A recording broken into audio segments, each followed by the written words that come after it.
The Assembly will hear an address by His Excellency Donald Trump, President of the United States of America.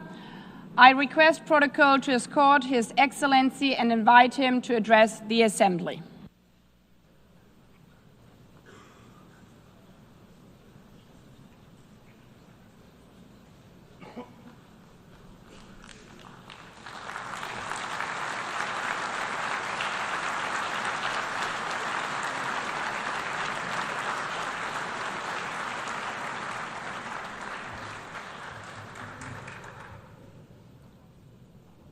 Thank you very much.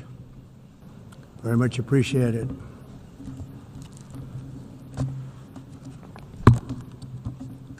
And I don't mind making this speech without a teleprompter, because the teleprompter is not working.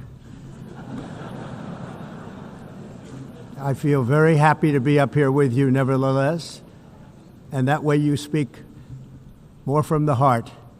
I can only say that whoever's operating this teleprompter is in big trouble.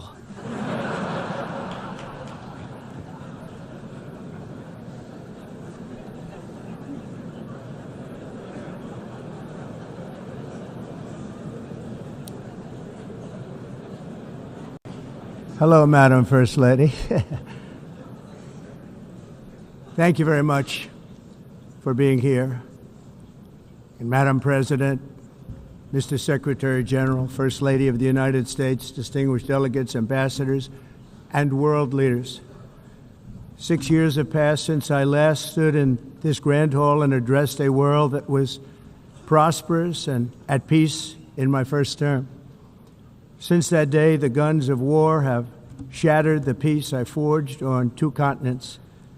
An era of calm and stability gave way to one of the great crises of our time. And here in the United States, 4 years of weakness, lawlessness, and radicalism under the last administration delivered our nation into a repeated set of disasters. 1 year ago, our country was in deep trouble, but today, just 8 months into my administration, we are the hottest country anywhere in the world, and there is no other country even close. America is blessed with the strongest economy, the strongest borders, the strongest military, the strongest friendships, and the strongest spirit of any nation on the face of the earth. This is indeed the golden age of America. We are rapidly reversing the economic calamity we inherited from the previous administration, including ruinous price increases and record-setting inflation like we've never had before. Under my leadership, energy costs are down, gasoline prices are down, grocery prices are down, mortgage rates are down, and inflation has been defeated. The only thing that's up is the stock market, which just hit a record high. In fact, it hit a record high 48 times in the last short period of time. Growth is surging, manufacturing is booming. The stock market, as I said, is doing better than it's ever done. And all of you in this room benefit by that, almost everybody.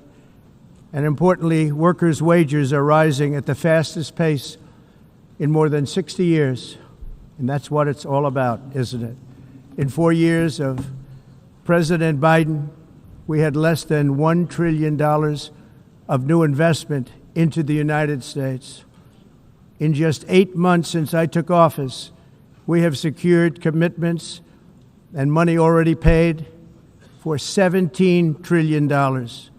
Think of it, 4 years, less than $1 trillion, 8 months, much more than $17 trillion is being invested in the United States. And it's now pouring in from all parts of the world. We've implemented the largest tax cuts in American history and the largest regulation cuts in American history, making this once and again the best country on earth to do business. And many of the people in this room are investing in America, and it's turned out to be an awfully good investment during this 8-month period. In my first term, I built the greatest economy in the history of the world. We had the best economy ever, history of the world. And I'm doing the same thing again, but this time it's actually much bigger and even better. The numbers far surpass my record-setting first term. On our southern border, we have successfully repelled a colossal invasion. And for the last 4 months, and that's 4 months in a row, the number of illegal aliens admitted and entering our country has been 0. Hard to believe, because if you look back just a year ago, it was millions and millions of people pouring in from all over the world, from prisons, from mental institutions, drug dealers. All over the world they came. They just poured into our country with the ridiculous open border policy of the Biden administration. Our message is very simple. If you come illegally into the United States, you're going to jail, or you're going back to where you came from, or perhaps even further than that. You know what that means.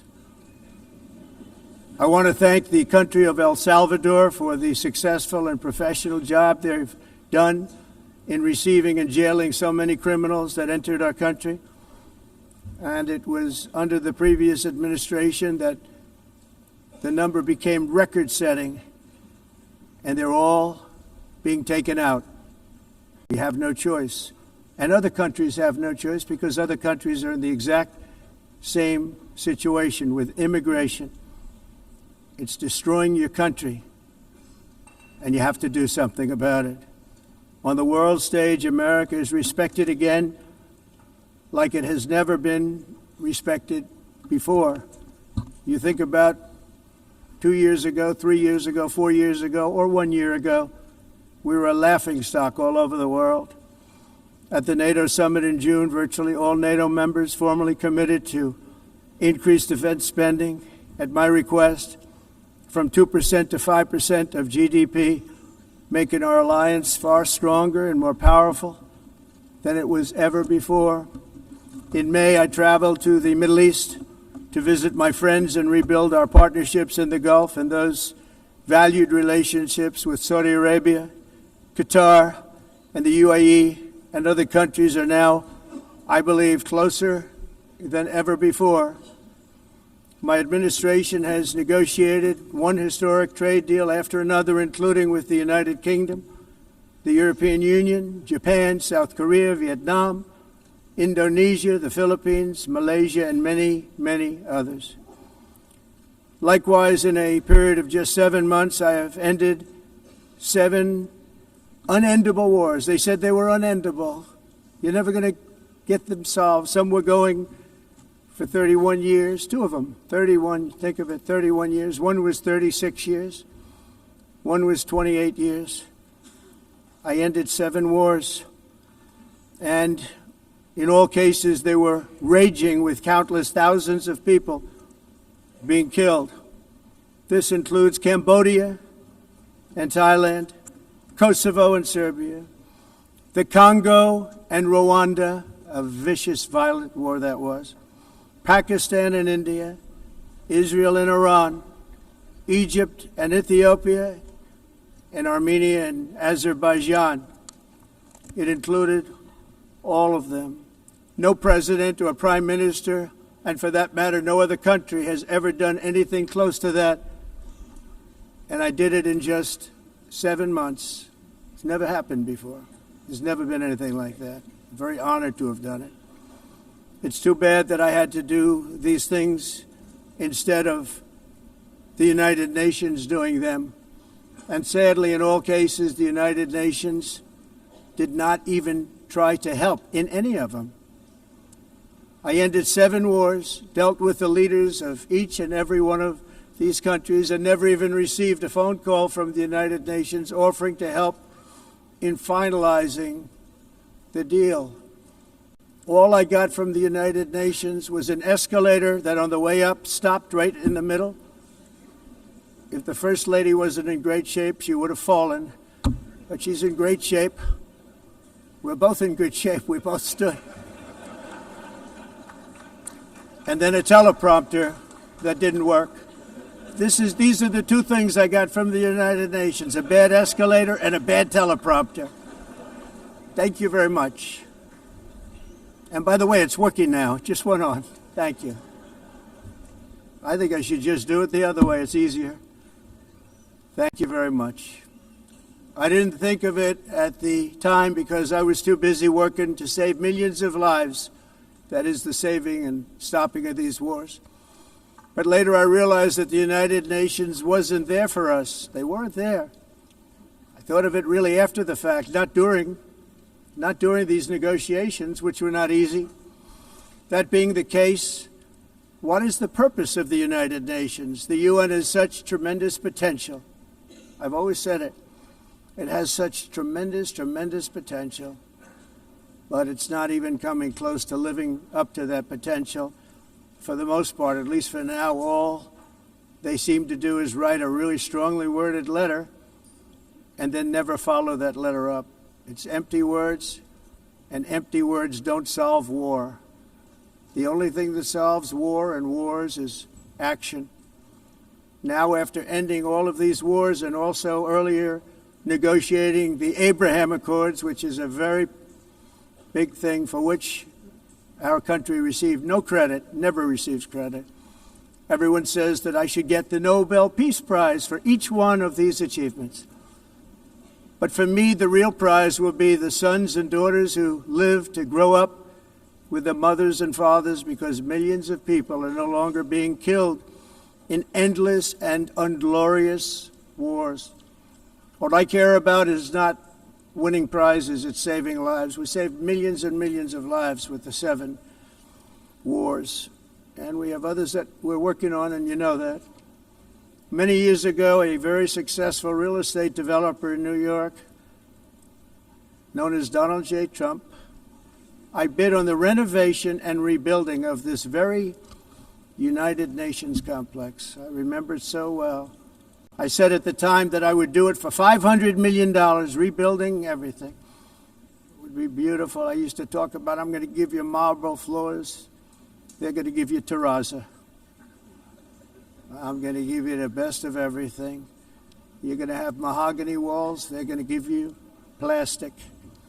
But they decided to go in another direction, which was much more expensive at the time, and which actually produced a far inferior product.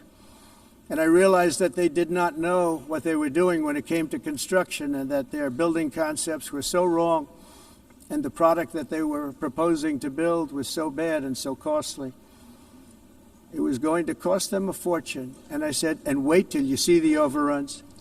Well, I turned out to be right. They had massive cost overruns and spent between $2 and $4 billion on the building and did not even get the marble floors that I promised them. You walk on terrazzo. Do you notice that? As far as I'm concerned, frankly, looking at the building and getting stuck on the escalator, they still haven't finished the job. They still haven't finished. That was years ago. The project was so corrupt that Congress actually asked me to testify before them on the tremendous waste of money, because it turned out that they had no idea what it was, but they knew it was anywhere between $2 and $4 billion as opposed to $500 million with a guarantee. But they had no idea, and I said it cost much more than $5 billion. Unfortunately, many things in the United Nations are happening just like that, but on an even much bigger scale, much, much bigger. Very sad to see.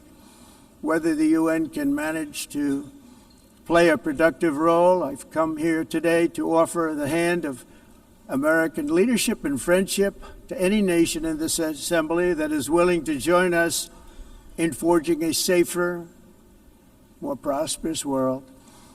And it's a world that we'll be much happier with. A dramatically better future is within our reach. But to get there, we must reject the failed approaches of the past and work together to confront some of the greatest threats in history. There is no more serious danger to our planet today than the most powerful and destructive weapons ever devised by man, of which the United States, as you know, has many. Just as I did in my first term, I've made containing these threats a top priority, starting with the nation of Iran. My position is very simple. The world's #1 sponsor of terror can never be allowed to possess the most dangerous weapon. That's why shortly after taking office, I sent the so-called Supreme Leader a letter making a generous offer. I extended a pledge of full cooperation in exchange for a suspension of Iran's nuclear program.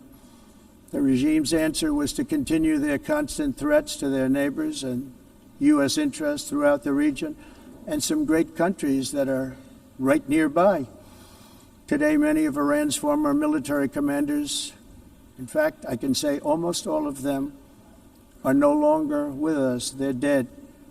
And 3 months ago, in Operation Midnight Hammer, 7 American B-2 bombers dropped the 14 30,000-pound each bombs on Iran's key nuclear facilities, totally obliterating everything. No other country on earth could have done what we did. No other country has the equipment to do what we did. We have the greatest weapons on earth. We hate to use them. But we did something that for 22 years people wanted to do. With Iran's nuclear enrichment capacity demolished, I immediately brokered an end to the 12-day war, as it's called, between Israel and Iran, with both sides agreeing to fight no longer. As everyone knows, I have also been deeply engaged in seeking a ceasefire in Gaza. Have to get that done. Have to get it done. Unfortunately, Hamas has repeatedly rejected reasonable offers to make peace. We can't forget October 7th, can we? Now, as if to encourage continued conflict, some of this body is seeking to unilaterally recognize a Palestinian state. The rewards would be too great for Hamas terrorists for their atrocities. This would be a reward for these horrible atrocities, including October 7th, even while they refuse to release the hostages or accept a ceasefire. Instead of giving to Hamas and giving so much, because they've taken so much, they have taken so much. This could have been solved so long ago. But instead of giving in to Hamas's ransom demands, those who want peace should be united with one message: release the hostages now. Just release the hostages now. Thank you.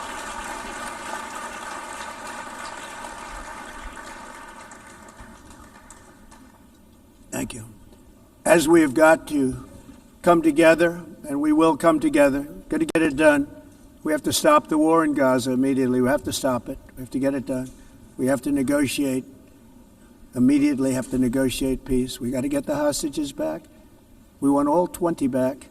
We don't want 2 and 4. As you know, I got, along with Steve Witkoff and others that helped us, Marco Rubio, we got most of them back. We were involved in all of them. But I always said the last 20 are going to be the hardest, and that's exactly what happened. We have to get them back now. We don't want to get back 2, and then another 2, and then 1, and then 3. Have this process. No, we want them all back, and we want the actually 38 dead bodies back too. Those parents came to me, and they want them back, and they want them back very quickly and very badly, as though they were alive. They want them. They want them every bit as much as if their son or daughter were alive. I've also been working relentlessly, stopping the killing in Ukraine. I thought that would be, of the 7 wars that I stopped, I thought that would be the easiest because of my relationship with President Putin, which had always been a good one. I thought that was going to be the easiest one. But, you know, in war, you never know what's going to happen. There are always lots of surprises, both good and bad. Everyone thought Russia would win this war in 3 days, but it didn't work out that way. It was supposed to be just a quick little skirmish. It's not making Russia look good. It's making them look bad. No matter what happens from here on out, this was something that should have taken a matter of days, certainly less than a week. And they've been fighting for 3.5 years and killing anywhere from 5,000 to 7,000 young soldiers, mostly soldiers, on both sides, every single week, from 5,000 to 7,000 dead young people, and some in cities, much smaller numbers, where rockets are shot, where drones are dropped. This war would never have started if I were president. This was a war that should have never happened. It shows you what leadership is, what bad leadership can do to a country. Look what happened to the United States, and look where we are right now in just a short period of time. The only question now is how many more lives will be needlessly lost on both sides. China and India are the primary funders of the ongoing war by continuing to purchase Russian oil. But inexcusably, even NATO countries have not cut off much Russian energy and Russian energy products, which, as you know, I found out about 2 weeks ago, and I wasn't happy. Think of it. They're funding the war against themselves. Who the hell ever heard of that one? In the event that Russia is not ready to make a deal to end the war, then the United States is fully prepared to impose a very strong round of powerful tariffs, which would stop the bloodshed, I believe, very quickly. But for those tariffs to be effective, European nations, all of you are gathered here right now, would have to join us in adopting the exact same measures. I mean, you're much closer to this. We have an ocean in between. You're right there. And Europe has to step it up.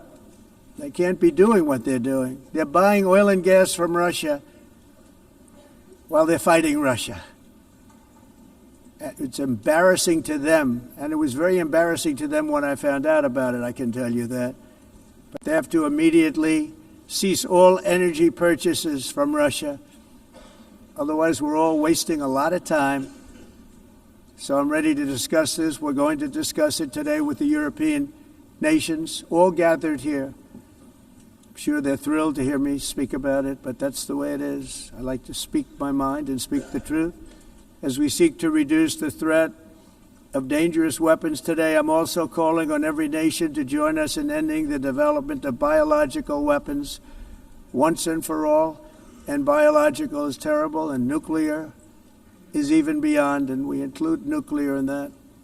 We want to have a cessation of the development of nuclear weapons. We know, and I get to view it all the time. Sir, would you like to see? And I look at weapons that are so powerful that we just can't ever use them. If we ever use them, the world literally might come to an end. There would be no United Nations to be talking about. There would be no nothing. Just a few years ago, reckless experiments overseas gave us a devastating global pandemic. Yet despite that worldwide catastrophe, many countries are continuing extremely risky research into bioweapons and man-made pathogens. This is unbelievably dangerous. To prevent potential disasters, I'm announcing today that my administration will lead an international effort to enforce Biological Weapons Convention, which is going to be meeting with the top leaders of the world by pioneering an AI verification system that everyone can trust. Hopefully the UN can play a constructive role, and it will also be one of the early projects under AI. Let's see how good it is, because a lot of people are saying it could be one of the great things ever, but it also can be dangerous, but it can be put to tremendous use and tremendous good, and this would be an example of that. Not only is the UN not solving the problems it should, too often, it's actually creating new problems for us to solve. The best example is the number one political issue of our time, the crisis of uncontrolled migration. It's uncontrolled. Your countries are being ruined. The United Nations is funding an assault on Western countries and their borders. In 2024, the UN budgeted $372 million in cash assistance to support an estimated 624,000 migrants journeying into the United States. Think of that. The UN is supporting people that are illegally coming into the United States, and then we have to get them out. The UN also provided food, shelter, transportation, and debit cards to illegal aliens. Can you believe that? On the way to infiltrate our southern border. Millions of people came through that southern border. Just a year ago, millions and millions of people were pouring in, 25 million altogether over the 4 years of the incompetent Biden administration. And now we have it stopped, totally stopped. In fact, they're not even coming anymore because they know they can't get through. But what took place is totally unacceptable. The UN is supposed to stop invasions, not create them and not finance them. In the United States, we reject the idea that mass numbers of people from foreign lands can be permitted to travel halfway around the world, trample our borders, violate our sovereignty, cause unmitigated crime, and deplete our social safety net. We have reasserted that America belongs to the American people, and I encourage all countries to take their own stand in defense of their citizens as well. You have to do that because I see it. I'm not mentioning names. I see it, and I can call every single one of them out. You're destroying your countries. They're being destroyed. Europe is in serious trouble. They've been invaded by a force of illegal aliens like nobody's ever seen before. Illegal aliens are pouring into Europe. Nobody is ever, and nobody's doing anything to change it, to get them out. It's not sustainable. And because they choose to be politically correct, they're doing just absolutely nothing about it. And I have to say, I look at London, where you have a terrible mayor, terrible, terrible mayor. And it's been so changed, so changed. Now they want to go to Sharia law. But you're in a different country. You can't do that. Both the immigration and their suicidal energy ideas will be the death of Western Europe if something is not done immediately. This cannot be sustained. What makes the world so beautiful is that each country is unique. But to stay this way, every sovereign nation must have the right to control their own borders. You have the right to control your borders, as we do now, and to limit the sheer numbers of migrants entering their countries and paid for by the people of that nation that were there and that built that particular nation at the time. They put their blood, sweat, tears, money into that country, and now they're being ruined. Proud nations must be allowed to protect their communities and prevent their societies from being overwhelmed by people they have never seen before, with different customs, religions, with different everything. Where migrants have violated laws, lodged false asylum claims, or claimed refugee status for illegitimate reasons, they should, in many cases, be immediately sent home. And while we will always have a big heart for places and people that are struggling and truly compassionate, answers will be given. We have to solve the problem, and we have to solve it in their countries, not create new problems in our countries. And we are very helpful to a lot of countries that are just not able to send their people anymore. They used to send them to us in caravans of 25,000, 30,000 people each. These massive caravans of people pouring into our country, totally unchecked and unvetted. But not anymore. According to the Council of Europe in 2024, almost 50% of inmates in German prisons were foreign nationals or migrants. In Austria, the number was 53% of the people in prisons were from places that weren't from where they are now. In Greece, the number was 54%, and in Switzerland, beautiful Switzerland, 72% of the people in prisons are from outside of Switzerland. When your prisons are filled with so-called asylum seekers who repaid kindness, and that's what they did, they repaid kindness with crime, it's time to end the failed experiment of open borders. You have to end it now. See, I can tell you, I'm really good at this stuff. Your countries are going to hell. In America, we've taken bold action to swiftly shut down uncontrolled migration. Once we started detaining and deporting everyone who crossed the border, and removing illegal aliens from the United States, they simply stopped coming. They're not coming anymore. We're getting a lot of credit, but they're not coming anymore. This was a humanitarian act for all involved, because on the trips up, thousands of people a week were dying. Women were being raped. Nobody's ever seen anything like it. Raped, horribly beaten, raped.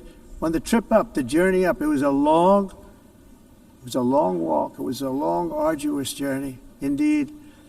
And it was also a historic victory against human trafficking throughout the region. What we did was a victory, and we saved so many lives of people that wouldn't make the journey. That journey was loaded up with death. Loaded up with death. Dead bodies all along the roads of jungles to get up. They go through jungles, they go through areas so hot you couldn't breathe. They were dying of suffocation, areas so hot that you couldn't breathe. Dead bodies all over.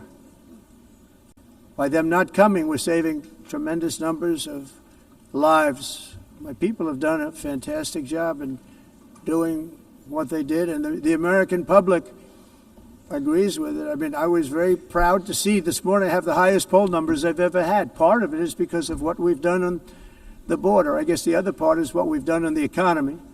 Joe Biden's policies empowered murderous gangs, human smugglers, child traffickers, drug cartels, and prisoners from all over the world. The previous administration also lost nearly 300,000 children. Think of that. They lost more than 300,000 children, little children, who were trafficked into the United States on the Biden watch, many of whom have been raped, exploited, and abused, and sold. Sold. Nobody talks about that. The fake news doesn't write about it. With many others, young children who are missing or dead. And we found a lot of these children, and we're sending them back, and we've been sending them back to their parents. They said, nobody knows who they are. They said, where do you come from? And they'll give us a country, and we'll find out, and we'll figure it out, and we'll bring them back to their homes. And the mother and father rush to the door, and their tears in their eyes. They can't believe that they're seeing their son or daughter, their little son or daughter again. We've done almost 30,000 of them so far. Any system that results in the mass trafficking of children is inherently evil. Yet that is exactly what the globalist migration agenda has done, and it's what it's all about. In America, those days, as you know, are over. The Trump administration is working, and we are continuing to work to track down the villains that are causing this problem, and also, as I said, to get back the 30,000 we've already returned. Now I think we're going to have another. We're going to find a lot. You're not going to find all of them. 300, more than 300,000. They're lost or they're dead. They're lost or they're dead because of the animals that did this. To protect our citizens, I've also designated multiple savage drug cartels as far as and you see this, and you see it happening right before your eyes. Let's put it this way. People don't like taking big loads of drugs in boats anymore. There aren't too many boats that are traveling on the seas by Venezuela. They tend not to want to travel very quickly anymore. And we've virtually stopped drugs coming into our country by sea. We call them the water drugs. They kill hundreds of thousands of people. I've also designated multiple savage drug cartels as far as foreign terrorist organizations, along with two bloodthirsty transnational gangs, probably the worst gangs anywhere in the world, MS-13 and Tren de Aragua. Tren de Aragua is from Venezuela, by the way. Such organizations torture, maim, mutilate, and murder with impunity. They're the enemies of all humanity. For this reason, we've recently begun using the supreme power of the United States military to destroy Venezuelan terrorists and trafficking networks led by Nicolas Maduro. To every terrorist thug smuggling poisonous drugs into the United States of America, please be warned that we will blow you out of existence. That's what we're doing. We have no choice. Can't let it happen. They're destroying I believe we lost 300,000 people last year to drugs, 300,000. Fentanyl and other drugs. Each boat that we sink carries drugs that would kill more than 25,000 Americans. We will not let that happen. Energy is another area where the United States is now thriving like never before. We're getting rid of the falsely named renewables. By the way, they're a joke. They don't work. They're too expensive. They're not strong enough to fire up the plants that you need to make your country great. The wind doesn't blow. Those big windmills are so pathetic and so bad, so expensive to operate. And they have to be rebuilt all the time, and they start to rust and rot. Most expensive energy ever conceived, and it's actually energy. You're supposed to make money with energy, not lose money. You lose money, the governments have to subsidize. You can't put them out without massive subsidies. And most of them are built in China, and I give China a lot of credit. They build them, but they have very few wind farms. So why is it that they build them and they send them all over the world, but they barely use them? You know what they use? Coal. They use gas. They use almost anything, but they don't like wind. But they sure as hell like selling the windmills. Europe, on the other hand, has a long way to go, with many countries being on the brink of destruction because of the green energy agenda. And I give a lot of credit to Germany. Germany was being led down a very sick path, both on immigration, by the way, and on energy. They were going green, and they were going bankrupt. And the new leadership came in, and they went back to where they were, with fossil fuel and with nuclear, which is good. It's now safe. You can do it properly. But they went back to where they were, and they opened up a lot of different plants, energy-producing plants, and they're doing well. I give Germany a lot of credit for that. They've said this is a disaster, what's happening. They were going all green. All green is all bankrupt. That's what it represents. And it's not politically correct. I'll be very badly criticized for saying it, but I'm here to tell the truth. I don't care. It doesn't matter to me. I'm in New York City. I'm feeling a lot safer. Crime, we're getting crime down. And by the way, speaking of crime, Washington, D.C. Washington, D.C. was the crime capital of America. Now it's after 12 days, it's a totally safe city.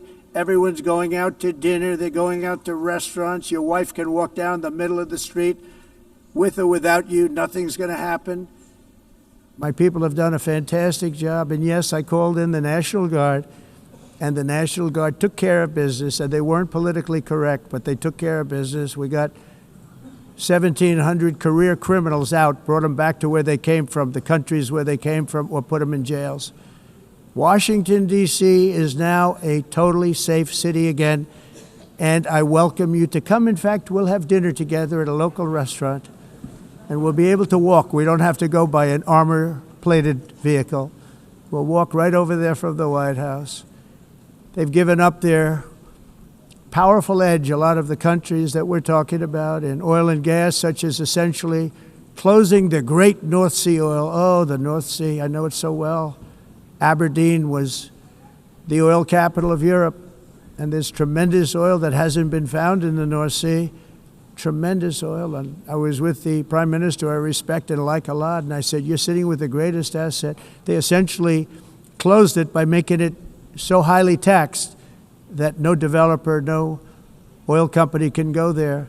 They have tremendous oil left, and more importantly, they have tremendous oil that hasn't even been found yet. And what a tremendous asset for the United Kingdom. And I hope the Prime Minister is listening, because I told it to him 3 days in a row. That's all he heard. North Sea oil, North Sea, because I want to see them do well. I want to stop seeing them ruining that beautiful Scottish and English countryside with windmills and massive solar panels that go 7 miles by 7 miles, taking away farmland. But we're not letting this happen in America. In 1982, the executive director of the United Nations Environmental Program predicted that by the year 2000, climate change would cause a global catastrophe. He said that it will be irreversible, as any nuclear holocaust would be. This is what they said at the United Nations. What happened? Here we are. Another UN official stated in 1989 that within a decade, entire nations could be wiped off the map by global warming. Not happening. You know, it used to be global cooling. If you look back years ago in the 1920s and the 1930s, they said, global cooling will kill the world. We have to do something. Then they said global warming will kill the world. But then it started getting cooler. So now they could just call it climate change, because that way they can't miss. It's climate change. Because if it goes higher or lower, whatever the hell happens, there's climate change. It's the greatest con job ever perpetrated on the world, in my opinion. Climate change, no matter what happens, you're involved in that. No more global warming, no more global cooling. All of these predictions made by the United Nations and many others, often for bad reasons, were wrong. They were made by stupid people that have cost their countries fortunes and given those same countries no chance for success. If you don't get away from this green scam, your country is going to fail. And I'm really good at predicting things, you know. They actually said during the campaign they had a hat, the best-selling hat. Trump was right about everything. And I don't say that in a braggadocious way, but it's true. I've been right about everything. And I'm telling you that if you don't get away from the green energy scam, your country is going to fail. And if you don't stop people that you've never seen before, that you have nothing in common with, your country is going to fail.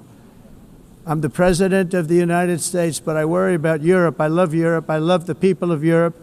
And I hate to see it being devastated by energy and immigration.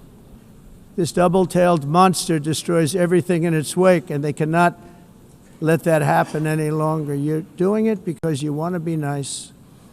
You want to be politically correct, and you're destroying your heritage. They must take control strongly and immediately of the unmitigated immigration disaster and the fake energy catastrophe before it's too late. The carbon footprint is a hoax made up by people with evil intentions, and they're heading down a path of total destruction. You know, the carbon footprint was a big, big thing a few years ago.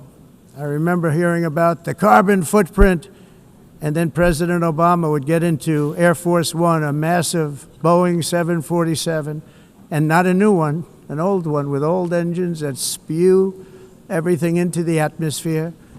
He'd talk about the carbon footprint, we must do so. Then he'd get in and he'd fly from Washington to Hawaii to play a round of golf. And then he'd get back onto that big, beautiful plane and he'd fly back and he'd talk about, again, global warming and the carbon footprint. It's a con job.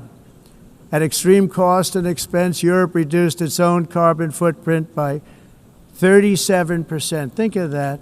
Congratulations, Europe. Great job. You cost yourself a lot of jobs, a lot of factories closed, but you reduced the carbon footprint by 37%. However, for all of that sacrifice and much more, it's been totally wiped out and then some by a global increase of 54%. Much of it coming from China and other countries that are thriving around China, which now produces more CO2 than all the other developed nations in the world. So all of these countries are working so hard on the carbon footprint, which is nonsense, by the way. It's nonsense. You know, it's interesting.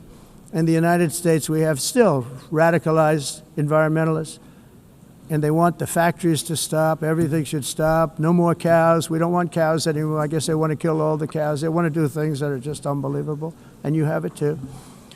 But you know, we have a border, strong, and we have a shape, and that shape doesn't just go straight up. That shape is amorphous when it comes to the atmosphere. And if we had the most clean air, and I think we do, we have very clean air. We have the cleanest air we've had in many, many years. But the problem is that other countries, like China, which has air that's a little bit rough, it blows. And no matter what you're doing down here, the air up here tends to get very dirty because it comes in from other countries where their air isn't so clean. And the environmentalists refuse to acknowledge that. Same thing with garbage. In Asia, they dump much of their garbage right into the ocean. And over about a 1 week and 2 week journey, it flows right past Los Angeles. You've seen it. Massive amounts of garbage, almost too much to do anything about, flowing past Los Angeles, past San Francisco, and then somebody will get in trouble because he dropped a cigarette on the beach. The whole thing is crazy. The primary effect of these brutal green energy policies has not been to help the environment, but to redistribute manufacturing and industrial activity from developed countries that follow the insane rules that are put down to polluting countries that break the rules and are making a fortune. They're making a fortune. European electricity bills are now 4 to 5 times more expensive than those in China, and 2 to 3 times higher than the United States. And our bills are coming way down. You probably see that our gasoline prices are way down. You know, we have an expression, drill, Nós reduzimos os custos de energia porque nós faremos, como vamos fazer tudo isso, reduzir os custos de energia, e os custos diminuíram nos Estados Unidos. Por exemplo, se você olhar So while the U.S. has approximately 1,300 heat-related deaths annually, it's a lot. Europe loses more than 175,000 people to heat deaths each year. Usar eles e evitar aumento da temperatura, porque é muito caro também usar all in the name of pretending to stop the global warming hoax. The entire globalist concept of asking successful industrialized nations to inflict pain on themselves and radically disrupt their entire societies must be rejected completely and totally, and it must be immediate.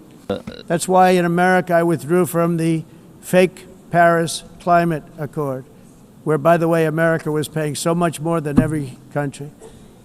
Others weren't paying. China didn't have to pay until 2030. Russia was given an old standard that was easy to meet, a 1990 standard. But for the United States, we're supposed to pay like $1 trillion. And I said, this is another scam. The fact is, the United States has been taken advantage of by the world for many, many years, but not any longer, as you probably noticed. I unleashed massive energy production and signed historic executive orders to hunt for oil, but we don't have to do much hunting because we have the most oil of any nation anywhere, oil and gas in the world. And if you add coal, we have the most of any nation in the world. Clean, I call it clean, beautiful coal. You can do things today with coal that you couldn't have done 10 years ago, 15 years. So I have a little standing order in the White House. Never use the word coal, only use the words clean, beautiful coal. Sounds much better, doesn't it? But we stand ready to provide any country with abundant, affordable energy supplies if you need them, when most of you do. We're proudly exporting energy all over the world. We're now the largest exporter. In the United States, we want trade and robust commerce with all nations, everybody. We want to help nations. We're going to help nations. But it must also be fair and reciprocal. The challenge with trade is much the same with climate. The countries that followed the rules, all their factories have been plundered. It's really sad to watch. They've been broken. They've been broken by countries that broke the rules. That's why the United States is now applying tariffs to other countries, and much as these tariffs were for many years applied to us, uncontrollably applied to us. We've used tariffs as a defense mechanism under the Trump administration, including my first term, where hundreds of billions of dollars in tariffs were taken in. And by the way, we had the lowest inflation, and now we have very low inflation. The only thing different is that we have hundreds of billions of dollars flowing into our country. But this is how we will ensure that the system works for everyone, and is sustainable into the future. We're also using tariffs to defend our sovereignty and security throughout the world, including against nations that have taken advantage of former U.S. administrations for decades, including the most corrupt, incompetent administration in history, the sleepy Joe Biden administration. Brazil now faces major tariffs in response to its unprecedented efforts to interfere in the rights and freedoms of our American citizens and others, with censorship, repression, weaponization, judicial corruption, and targeting of political critics in the United States. I have a little problem saying this because I must tell you, I was walking in and the leader of Brazil was walking out. We saw him and I saw him, he saw me, and we embraced. And then I'm saying, can you believe I'm going to be saying this in just 2 minutes? But we actually agreed that we would meet next week. We didn't have much time to talk, like about 20 seconds. They were in retrospect, I'm glad I waited because this thing didn't work out too well. But we did talk, we had a good talk, and we agreed to meet next week, if that's of interest. But he seemed like a very nice man, actually. He liked me, I liked him. But if you, and I only do business with people I like. When I don't like them, I don't like them. But we had, at least for about 39 seconds, we had excellent chemistry. It's a good sign. But also in the past, Brazil, can you believe this, unfairly tariffed our nation, but now because of our tariffs, we are hitting them back, and we're hitting them back very hard. As president, I will always defend our national sovereignty and the rights of American citizens. So I'm very sorry to say this, that Brazil is doing poorly and will continue to do poorly. They can only do well when they're working with us.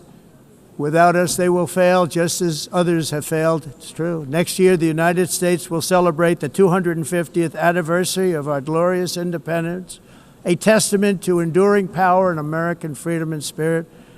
We will also be proudly hosting the 2026 FIFA World Cup, and shortly thereafter, the 2028 Olympics, which is going to be very exciting. I hope you all come.